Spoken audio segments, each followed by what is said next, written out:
आप देख रहे हैं नेट्रिक न्यूज, साहस सच कहने का।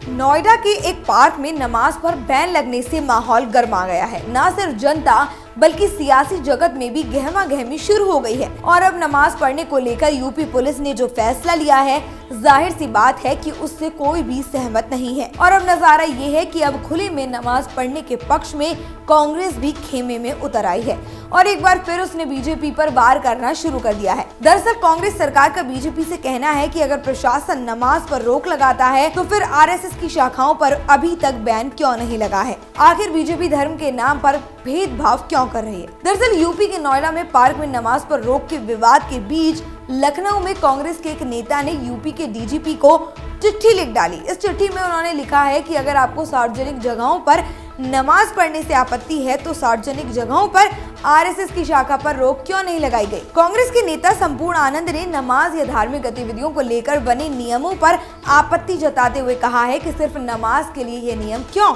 आरएसएस शाखाओं के लिए क्यों नहीं। लेकिन कांग्रेस ने वार पर विपक्ष का तीर न आए, ऐसा हो नहीं सकता। और इधर कांग्रेस का ये बयान सामने आया और तभी बीजेपी अध्यक्ष ने कांग्रेस के इस बयान को आड़े हाथ लेते हुए कहा है कि कांग्रेस को इतिहास से सबक लेनी चाहिए। बीजेपी अध्यक्ष का कहना है कि वो कांग्रेस को एक सलाह देना चाहते हैं कि 1948 और 1975 में आने पर भी प्रतिबंध लगाया गया था और बाद में भी अयोध्या के ढांचा समाप्त होने की स्थिति में प्रतिबंध लगाने की पहल की गई थी। उन्होंने आगे कहा है कि आरएसएस की राष्ट्रवादी विचारधारा का कितना विस्तार हुआ और कांग्रेस कितनी सिकुड़ गई, कांग्रेस बखूबी जानती है और कांग्रेस को इतिहास से सबक भी लेना चाहिए। कांग्रेस के पार्क में नमाज पढ़ने को सही बताने पर भाजपा अध्यक्ष डॉक्टर पांडे ने इसकी सफाई में कहा है कि आरएसएस एक राष्ट्रवादी संगठन है और इसलिए अनायास उसके साथ छेड़छाड़ ना करें, ऐसा कांग्रेस की सेहत के लिए अच्छा होगा। इतना ही नहीं, यूपी भाजपा अध्यक्ष ने नमाज को लेकर भी सफाई दी और भारतीय संविधान का हवाला देते हुए कहा है कि जहां तक धार्मिक स्थान पर नमाज की बात है तो भारत के अंदर भारतीय संविधान के अनुसार धार्मिक मेला या किसी दूसरे कार्यक्रमों की व्यवस्था के लिए एक सुरक्षित कानून बनाया गया है जिसका पालन सभी सरकारें करती हैं। अध्यक्ष का कहना है कि कोई भी धार्मिक आयोजन को पूरी जांच परख के ही परमिशन दी जाती है, चाहे फिर कोई भी कार्यक्रम हो, दुर्गा पूजा हो, नमाज हो या कुछ और इसलिए सार्वजनिक स्थानों पर प्रशासन की परमिशन के बगैर धार्मिक आयोजन नहीं होना चाहिए। आपको बता दें कि 3 दिन पहले अथॉरिटी के पार्क में नमाज और अन्य किसी धार्मिक कार्य के आयोजन को लेकर नोएडा पुलिस ने इंडस्ट्रियल में स्थित सभी कंपनियों को एक नोटिस भेजा था।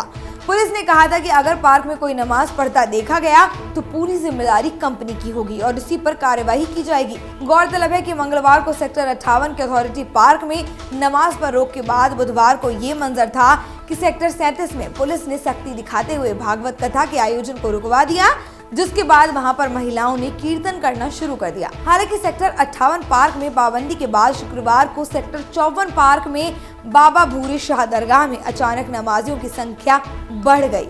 यहाँ आमतौर पर 400 से 500 आदमी होते थे, लेकिन पाबंदी के बाद अब यहाँ पर करीब 2000 लोगों ने इकट्ठा होकर नमाज अदा की।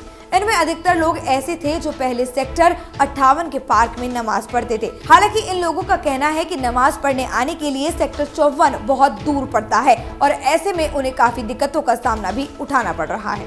फिलहाल के लिए इतना ही। देश और दुनिया की तमाम अहम खबरों को जानने के लिए देखते रहिए नेट्रिक न्यूज। साथ ही साथ हमारे चैनल को सब्सक्राइब करना ना भूलें। हमारे साथ जुड़े रहने के लिए हमारे YouTube चैनल को सब्सक्राइब करें, साथ ही बेल आइकन को दबाएं। नेट्रिक न्यूज की खबरें सबसे पहले देखने के लिए।